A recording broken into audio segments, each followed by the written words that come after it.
Hey everybody, welcome back to another episode of Samp and Chance Boxing. I'm your host, Bobby Sampson, joined as always, my man in the Whitecaps jersey today, or tank top, Mr. Mhm. Chance Michaels, looking buff as usual. How are you, Chance? I'm doing pretty good. How are yourself? Can't complain, man. I want to apologize to the fans out there. We have been absent from boxing for a little bit, and vacation, family commitments, these things happen, man. But this is just the way the business runs. Yep. And a lot of stuff has kind of happened. But I think, you know what, Chance, in our favor, it's worked out that boxing is being a little quiet.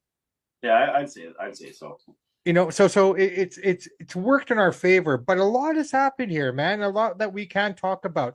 Over the past weekend, we had the Jake Paul two-night extravaganza, as I like to call it. Both him as a promoter, and let's just talk about that first. Um, Jake Paul as a promoter, man, is amazing. Boy, smart guy, smart businessman. Smart, right? Like, I mean, the way he's just scooping up all the ladies, and he's monopolizing the lady side of the sport completely. But I don't know if that's good or bad because I mean, at the same time, I guess he can make the matchups that you need to make and it'd be easier to make. But at the same time, where's the competition? The only one that's kind of still out there is the self-proclaimed GOAT, who's really hasn't joined up with the team yet. So I mean, it's her against 1,000, right? Yeah. Well, eventually he's going to force her to join up with him because there'll be nobody for her to fight of name. But well, she's in the obscure weight classes too, though, right? So it's not Yeah. making it any easier for where she is in terms of what she's fighting at and what title she's defending. So she's not really helping herself, in my opinion, in any way. I got to give Jake credit. I mean, I'm surprised Bob Aaron, De La Hoya, Eddie Hearn, Frank Warren never saw the lane to go into women's boxing and snag them all up because they've been around way longer than Jake, and Jake tried something different, took a risk, and it's Well, paying. and I think this is what the difference is here, man. That all those guys' names that you've mentioned, Frank Warren, for sure Bob Arum, for sure Mm-hmm. Don King, Yeah, happy birthday, Don King. Was he 90 now? 91? 90 something. Yeah, he's getting up there with Bobby there. The only guy that I would have thought would have been a little different would have been Eddie Hearn because a bit more modern thinking, a bit more Mm-hmm. has his pulse on what's actually happening today, opposed to I'm not saying Bob Arum still lives in 1965, but Bob Arum still lives in 1965 when it comes to the mentality, right? Yeah. And I'm not being disparaging against the women, but let's just be honest, man. These old school guys have a different way of thinking when it comes to female sports. It's plain and 100%. simple, Yep. right? And it's no fault of theirs. It's just the way they were raised, right? I Maybe mean, maybe also they just said they saw no money in it. Because even when Layla Ali was fighting, she wasn't making much money. Nobody really cared. So maybe they but thought there's no money in it. at the time that Christy Martin and Layla Ali were doing it, I mean, it was at the grassroots level, Yeah. right? I mean, if you really want to make a comparison, and because we do wrestling, I'll make a wrestling comparison to you. I look at, and I'm not saying age wise, okay? I look at Christy Martin and I look at Layla Ali at a time when it was just Moolah and Mae Young. Mae Young. You know Yep. what I mean? They were the Wendy Richter, Kalani Kai era of women's boxing Oh yeah. where that doesn't exist anymore, right? I mean, Mm-hmm. so Jake Paul has the right thinking and the right model because he's more modern, he's more in tune with what's actually happening in the world. And it is what it is. I like it, don't Great like it, marketer too. Jake gets the word out real quick. right? So you got that. But let's talk about the cards, man. There's not much to say about the card that happened on Saturday night, the actual fight night. I The was one pretty the one weak. thing I do want to talk about that is out of that is Lucas Body, the Mm-hmm. Canadian. Nobody knew who this guy was until he knocked out Sky, Yeah. right? H2O Sky. So, Mm-hmm. when he knocked him out, this guy got a rocket strap literally put on his back. Yeah. And he fought this Saturday, his first 12-round fight. Yeah. Two fights before that were 10-rounders. So, we can say he's gone the distance in 10 rounds. Yep. What would he do in the championship rounds?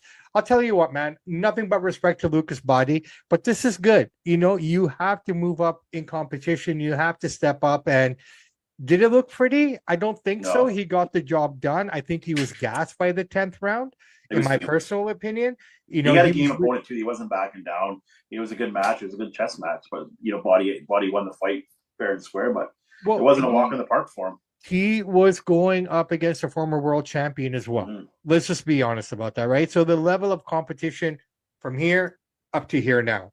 Yeah. Regardless of what you think, that's how much it rose, just because of the caliber of the guy that he was fighting, and you know what I can't remember his name. I apologize. I think it was Rodriguez. Gutierrez. Gutierrez, thank you. Roger Gutierrez. Hmm. Right. So I mean Roger did, he's a former champion. You can't take that away from him. So No, he's a game of he brings that to the ring. He brings that skill level. He brings that experience that Lucas didn't have yet. The good thing about it, Lucas won, and I think he won handily. I think Yeah, he he lost did. the last 2 rounds. I don't think he won the last 2 rounds. Yeah. I did knock him down in the 6th round, I believe, 6th or 7th round, I think so, yeah. and got the knockdown there. So that was a 10-8 round. But I mean, you could see him starting to waver from the 9th onwards. You could see the gas running out, and he held on. So the good thing here for Lucas, great job, respect to you. Now you know what you need to work on in the gym a little bit more before you go to the next level. And I'm going to be really honest, man. I like Lucas a lot, and I support our Canadian guys. But if you put him against anyone in the top 10 of that division, I don't think he fares well. Your thoughts? Not yet. No, I totally agree with what you said. I don't think so yet. There's moments where he looked good, like you said. I think he's starting to gas at the end. He hasn't been 12 rounds, and his opponent is a former world champion, so this guy knows what to do. He knows how to take him the distance, and he looked good. Don't think he looked great, but he got the win. He's going to keep catapulting up the line, and eventually he'll have a top 10 opponent. I don't think right now he's ready for that. Another 1 or 2 fights, and we're going to give him a top 10 guy. We'll see what he's made of it. But I'm happy that he won. I like the fact the way he's doing it too. Like he's showing that he still has stuff to work on. He's not scaring opponents away. If you have a great showing, people don't want to fight you. Nobody's scared to fight him. No. But what I'm saying is, if you do really well all the time, and then nobody wants to fight you, right? I mean, and there's a guy we're going to talk about here, shortly, that's kind of facing that problem right now, right? Very scary. But the night before, the Friday night, was Prospects MVP Prospect Night, 14, the 14th edition of this Prospects. And I gotta admit, I love what Jake does here, man. This very top rank, like, in my opinion. I like this. Where Bob does a lot of the prospects and everything. So, Jake, respect to him. He brought all the boys out, and we had some great fights that night. Prospects, man. Like we talk about college football, college basketball, they're better, in my opinion, in some cases, the NFL or the NBA, because of just the way the kids play. How hungry they are, how hard they want it. They're hungry. They want it, right? And once you get it, you kind of diminish, right? Yeah.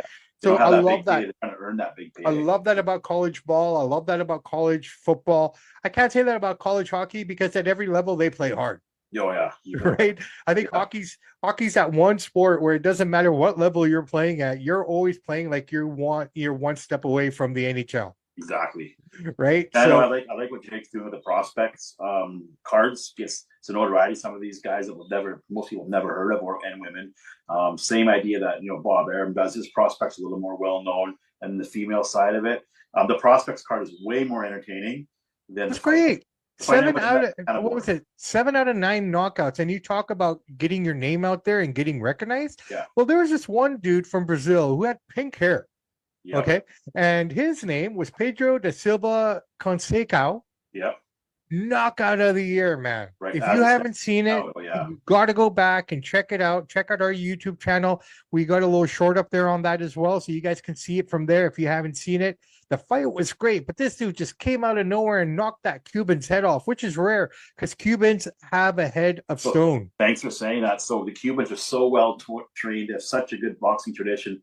And Buddy had his hand way down here. If he just would have had his hand up, you would have hit the glove. That was such a he turned the wrong way and had his hands down. I don't know what he was doing. That was horrible technique. Horrible. It's seconds. Mm-hmm. Right? I mean, it just shows you 1 second of making a wrong move in boxing can get that done to you, right? So the best quote I ever heard, but the best quote I've heard in a while is Stephen A. Smith said it when Jake Paul knocked out Nate Robinson. He said, "Nate Robinson, you don't play boxing, but you don't play not at this level." No, you don't. But check it out. Knockout. Yeah. As it stands right now, that could change at any fight, but it was amazing. That prospect card was so fun to watch. Yeah, I know, it was fun. It was a great card. But you know what, man? Let's so yeah, that's just a guy we have to look out for here. Conceição, he's up and coming. And one more thing, I actually wasn't at first. I wasn't a huge fan of. I like him as a fighter, Antonio Tarver. I wasn't a big fan of his commentating, but now I'm getting a little more used to him. I actually enjoy Antonio Tarver on commentary. I don't think he does bad. I enjoyed him. Yeah, no, I mean, I had no problem with it. It was fun. I mean, everything flowed really nice on that prospect show. Good friend of the show, Hawken, was there for both nights, man. Apparently, all the way from Sweden. All the way from Sweden. The dude flew to Orlando, and he sat there 2 nights in a row. An average, I think that dude spent about 16 to 18 hours in that arena. You know, he's there from the first opening bell to the last bell. Yeah, with a lot of oxygen you can see. Now, here's the thing, man. We always talk about Vegas, going to Vegas, this and that. I almost feel it would be more beneficial to go to a Jake Paul card like that with the amount of people around and the accessibility to everybody was so talked out a media pass. Why wouldn't they do that for us? You know what I mean? That's the thing I like about Jake Paul. He's giving the little guy a shot. Yeah, no, 100%. But the funny thing was, Hawkins' seat, the one that he actually bought, was better than the media section. I believe it. Right? Like the media section, he says where the media was sitting he was ringside, literally. He was right by the blue corner. Yeah. Right. So I mean, good for him. I'm happy for him. That's awesome. No, good for him, man. And we'll talk to him. He's home now, safe and sound. Brother Hawkins, thank you for all the clips and all the information. Much respect to you, bro. Much respect. And trying to connect to Lucas' body. It was nice of him to do that. Genuine guy. Genuine guy. We're gonna get something good out of this, I believe, very shortly. But you know what? Let's just keep our lips sealed and our mouths shut, and everything will come. All right, let us move on to Moses Itauma. Now, the last time we did a podcast, I don't know if we did the review of it or if we were away at that point, but he had Dillian Whyte coming up. Did we talk about it? No, we didn't talk about it. Okay, I wrote it on X. We didn't talk about the show. So Dillian Whyte, man, the guy, everyone thought, okay, this is going to be the challenge for Moses. This is the guy. But I kept saying to everybody, he's being knocked out so many times.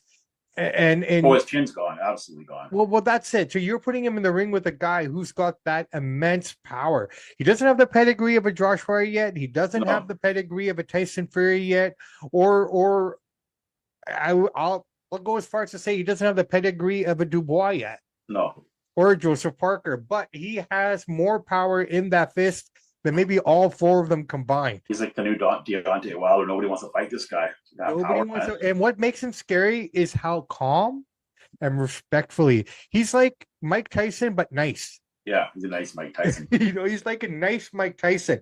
So the question is, he knocks him out in the first round. Okay, we don't need to talk about it. Yeah. Finished off Dillian Whyte. I don't even know what the hype on that fight was. I mean, I think they figured because he's been in there with some top fighters. Sure, but if he had never pounds, he goes first round. If he had never been knocked out going into that fight, I'm talking about Dillian Whyte, I don't think we would have had a problem. I don't think I'd have such an issue of people pumping it up so much, right? But it is what it is. So the question now is where does Moses Itauma go? He can't go down. He can only go up. But everyone who's up is looking down and not saying nope.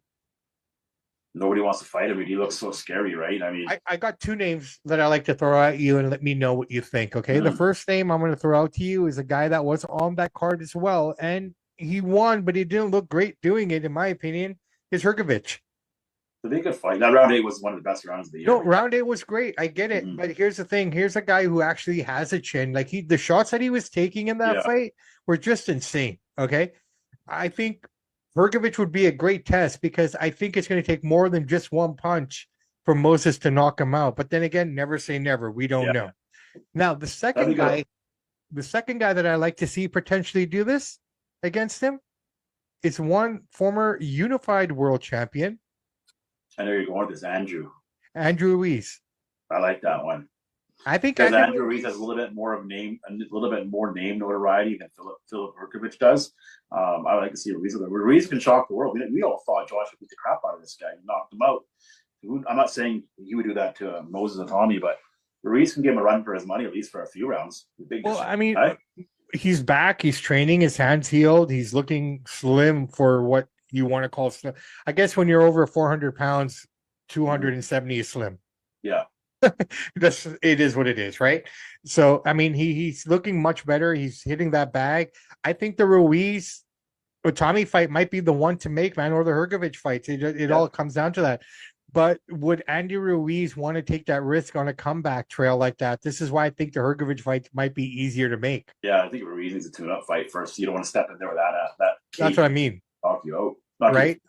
And there's talk of so as soon as if they strip Usyk of the WBO title again, does this mean that he's going to go Does it go straight to Joseph Parker, or will they have a Joseph Parker Moses Itauma fight? I mean, this is the only way it's going to go for the guy. Either he has another fight, or he's going straight for that vacant title.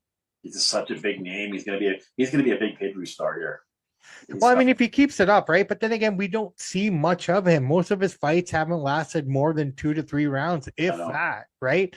What can this kid do when it gets hot? Does he have the cardio? Does he? I don't think he's going to fight like a Joseph Parker next. I mean, more like a Filip Hrgović, somebody a little bit upper. But if they offer him the title fight for the vacant title, why wouldn't you take it, right? I don't know if they're going to offer him that yet, though. I think they might want to. Man, Turkey wanted him to fight Usyk after his last fight. He doesn't deserve to fight Usyk. Right? Don't get me wrong. I love the kid. He's fun. He's young. He's strong. But you haven't earned the right to be in the ring with Usyk yet.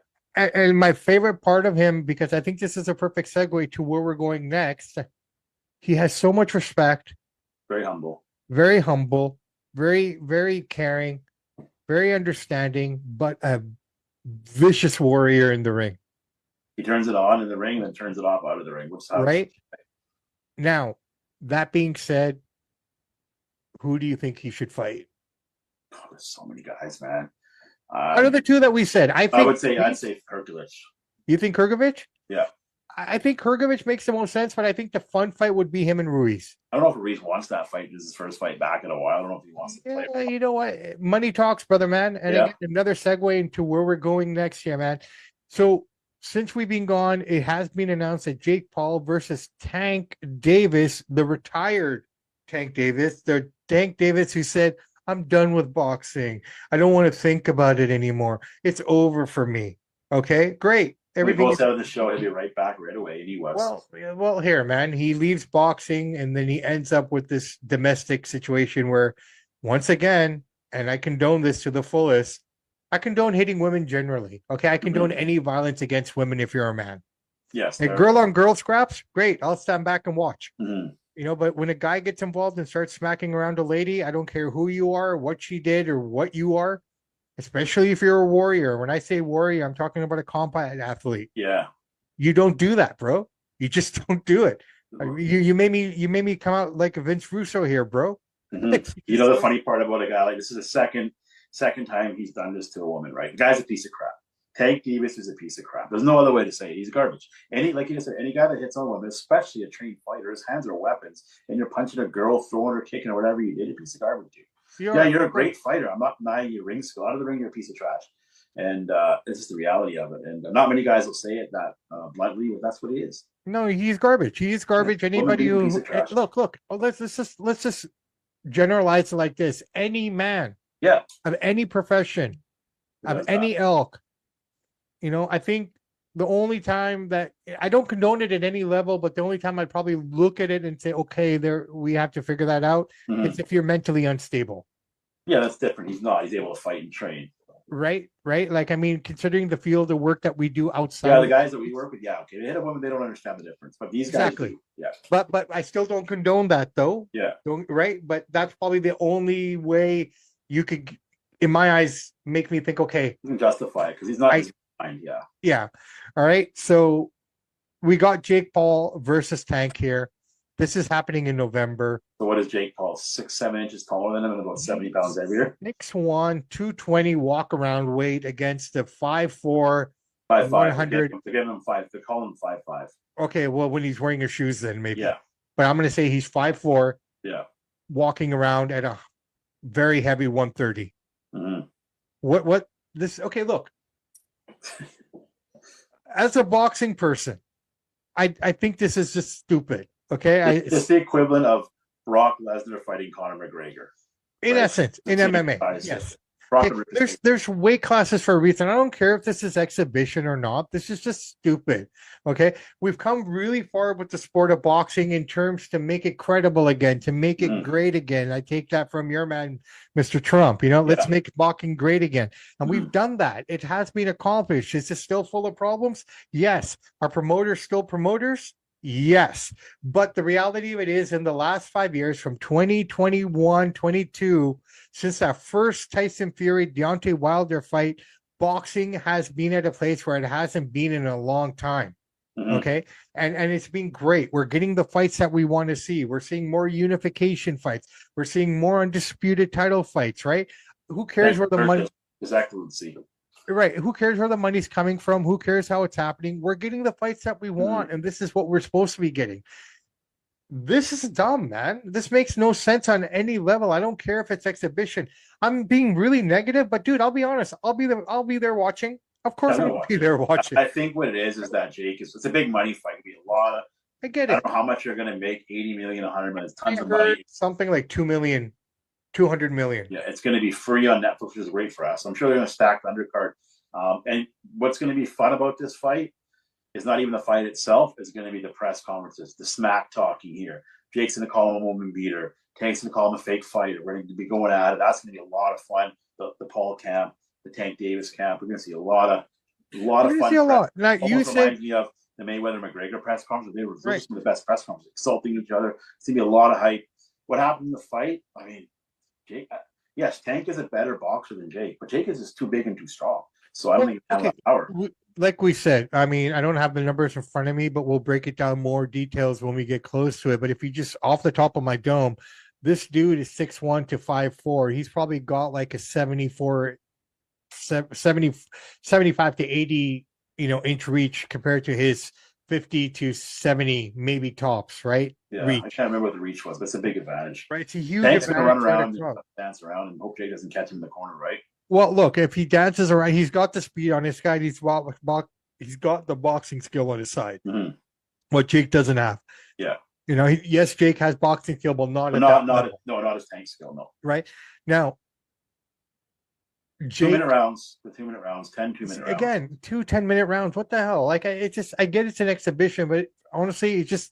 They might change that to 3. I guess they could, but right now that's what it stands. Well, let's see where they go. We don't even know what weight class these guys are going to be fighting at. Like, I don't even know what a catch weight would be for this, because either way, I think 165. Either way, it doesn't favor Tank in any way. He's going to come in bigger. He's going to be slower. So, I mean, Jake is smart. He initiates these things with these, like. I think what bothers me, he was going for Tank actually started on a podcast. It's about Jake, started calling him names. So Jake fired back, and then he went to this. And Tank's like, hey, I'm going to make a lot of money. Let's fight. So, I mean, can't blame either one of the guys. But the reality is everyone talks about it's going to make a lot of money. It's going to do this. I go, yeah, but who's it going to benefit? None of us. Just those two guys. And that's it. So people say to me, it's going to make a lot of money, and that's a good thing. Yeah, but for who?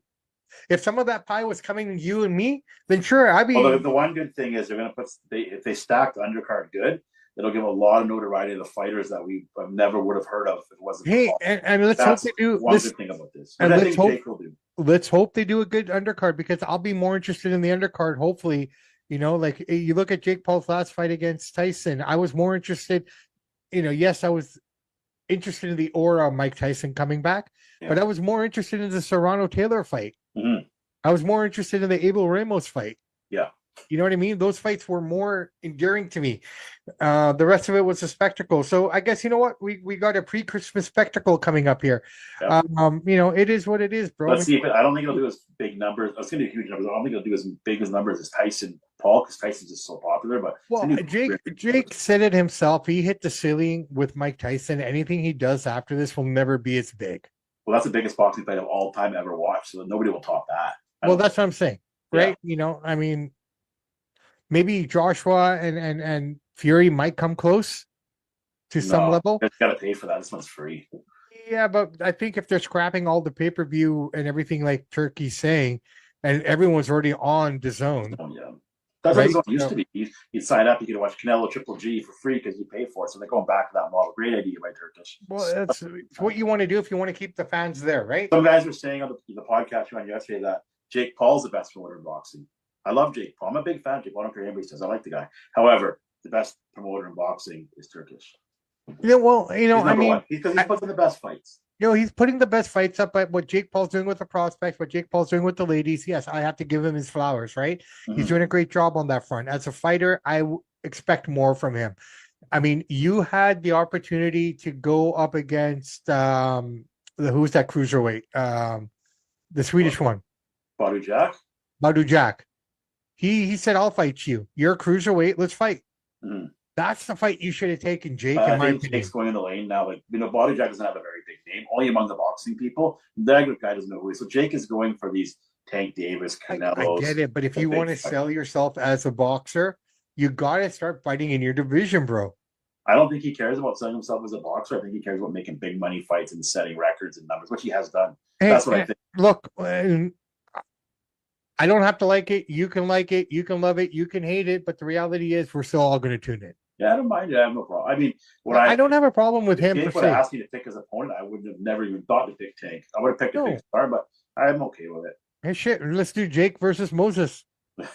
It's a sideshow. It's a spectacle. It's got the WWE. I think what bothers me about it is the fact that from very close to Joshua, like you basically jump down 200 pounds and 7 inches in height for your next fight compared to what you were about to go for. Mm-hmm. I was all over the Jake Paul versus Joshua fight. I thought that would have been great. Would have been fun, right? But this is sideshow clown stuff for me, man. I'm sorry. I'll just money call it. grabbing. And they always say boxing is about money and numbers, and if that's the case, and these guys are doing it better than anybody. No, hey, they are, but you know what? And you know the argument. Oh, it brings a casual fan. Yeah, it brings a casual fan for that. But how many of those casual fans are going to tune in to a Matchroom, to a Golden Boy, to a Top Rank card the following weekend, Queensberry card the following weekend, Not right? many. Not many. And that's it. That's what I'm saying. So really, who are you bringing in? You're just bringing in my opinion, you're bringing in the misfits crowd. Mm-hmm. You know, people who don't know anything about boxing, but just know the name. Yeah. That's it. So anyways, you know what? Good luck to these guys. I'm not shitting on them, but that's just the way I see it. No, fair enough. I don't have no problem. It doesn't bother me. I agree. It's a side WWE spectacle, and I'm okay with that. I like entertainment, so I'm good with it. All right, brother, man. I tell you what, we are getting near the end of summer, which means September is coming. Kids go back to school next week, bro. I think they're already back to school in the States now. They are, yeah. But we are in our final week, and this is a shitty one because September 1st is actually Labor Day, and they go back the next day. It's more enjoyable when Labor Day falls, like, so say September 2nd. I know. You know what I mean? Is the Monday, and you know what I mean, right? So kids are going back to school right away, so you can hear the parents in the background cheering, you know, a little bit of relaxation and peace. But you know, we got all that coming, but we do have the fight that everyone's been waiting for, Crawford Canelo. We'll break it down in more details. The only reason I bring it up is one of Crawford's good buddies is training with Canelo. One good buddy of his is that everyone says that Crawford dodged, that Crawford didn't want to fight, was one Mr. Boots Ennis. Does anybody ask Boots why he chose to trade with Canelo? I thought they were buddies. What's the story of that? Is because he felt disrespected because I think he felt disrespected, but he also says that he is the best, right? This boosts his ego. He called in the one guy that probably that Crawford potentially could be scared of in the ring and didn't want to get into the ring with. So who do you bring in? You bring in that guy.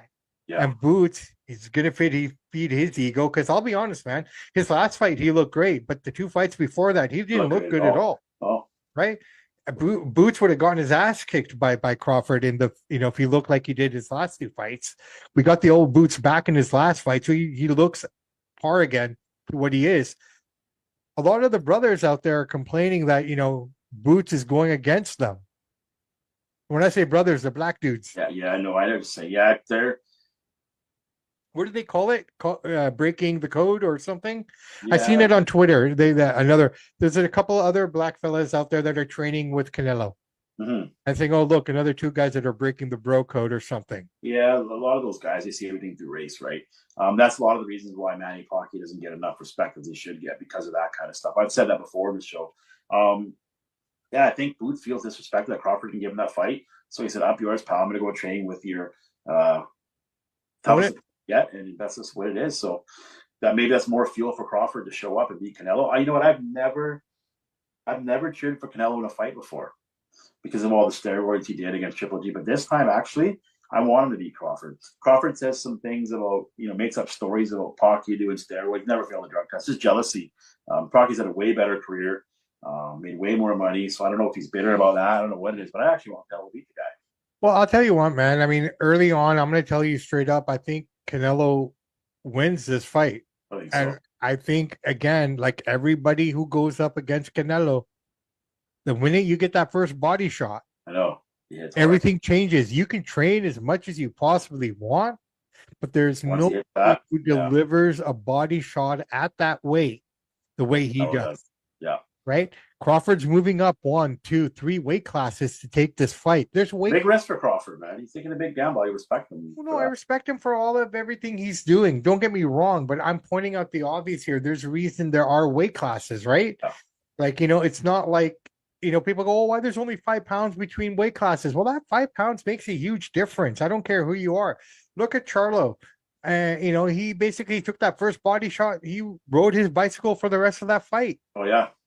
Right. So, yeah. Who was Canelo's last opponent? The fellow that he fought. Same thing. He just rode around on his bicycle after he took that body shot. Right. Oh, And it's hard, man. right. So it's always something like that. So, It's gonna be Canelo. a fun fight. I favor Canelo 60-40, but I want him to win. But Crawford could win. They're both amazing fighters. It's gonna be a lot of fun. Well, we're Saturday talking Stadium. about two of the best in the world here. Anything can possibly happen. I just don't know how that weight's going to translate for Crawford. I don't know if it's going to affect his speed. I don't know if it's going to affect. We don't know any of these Crawford's things, older, right? man. Everyone thinks Canelo's older because he fights more than Crawford. But Crawford's older than Canelo. Was he 36? Yeah, he's older than him. Yeah. But the reality of it also is that Crawford hasn't had a fight in almost a year and a half. Yeah, he's more fresh. Well, he's been holding out for this. So how much ring rust does he have? Yeah. Right? Do you really want to be shedding ring rust against a Canelo? Probably not a good idea, but I guess he feels so confident in his skills.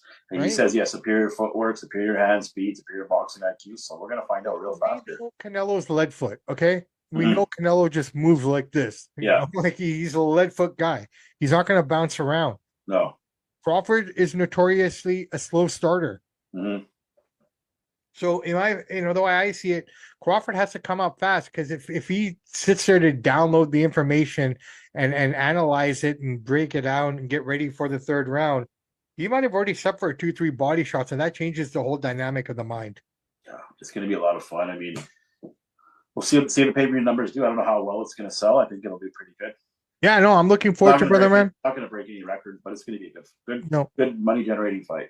No. All right. I tell you what, we have a quiet weekend this weekend in boxing. I think everything is just leading up to September 13th now. So it's nice and quiet, so take this time, enjoy it with your families, do whatever you got to do. But I tell you what, we're back, man. We're back. We're back in the saddle. We're going to be pumping this stuff out. We're going to be doing a lot more of the boxing stuff. So you guys will see a lot more from us on the YouTube side. You're killing it. And next week you start. You're in the boxing prediction league now. I am. I haven't really given it much thought, to be fair, but I guess once I see what it looks like, what the format is, and what I have to put into it, then we'll get excited, right? So right now, just taking the time to enjoy the evening, and it's quiet and whatnot, and it's great, man. They have a new scoring format, so if somebody doesn't make if you don't make the show, you send them your picks. But now, when we start like season 2, if you don't make the show, you're gonna minus you 3 points, for example. You know what I mean? Yeah, well, we'll figure it all out. We'll see what we can do. It'll be 11:15 Wednesday. For me, it's 10:15 Wednesday. That's when they do it. And it works well because the little one's in school, little one misses school, so I can just do this while she's at school. That's fun. There you go. Anything happened this week or the last few weeks in the world of boxing history or Canadian history? Do you have anything? Nothing really significant of Canadian history. From guys that most people haven't heard of, but Sugar Ray Robinson, 1950, avenged his first knockout, first round, 1950. So was that 75 years ago? Beautiful. Beautiful. All right, guys and gals, my name is Bobby Sampson. He is Mr. Chance Michaels. We are in the final week. Well, no, not the final week of summer, but the final week of summer holidays up here in Canada. So take the time, spend time with your family, get out there, enjoy it, because you know what? We just go back into the grind, man. And before you know it, it's going to be Christmas, man. I already saw Halloween stuff at Costco. Yeah, Halloween spirit's opening up pretty fast around here, man. Right? There you go. So Halloween is just around the corner, literally. So guys, relax, enjoy, drink, smoke, do whatever makes you happy. Enjoy the barbecue. Just get home to your family nice and safe. And remember, don't give up on your dreams. Work really, really hard, because no one's going to work for you. Not even the big man upstairs. He'll reward you for working hard. He's not going to reward you for doing nothing. Absolutely. Well said. Samp and Chance are out.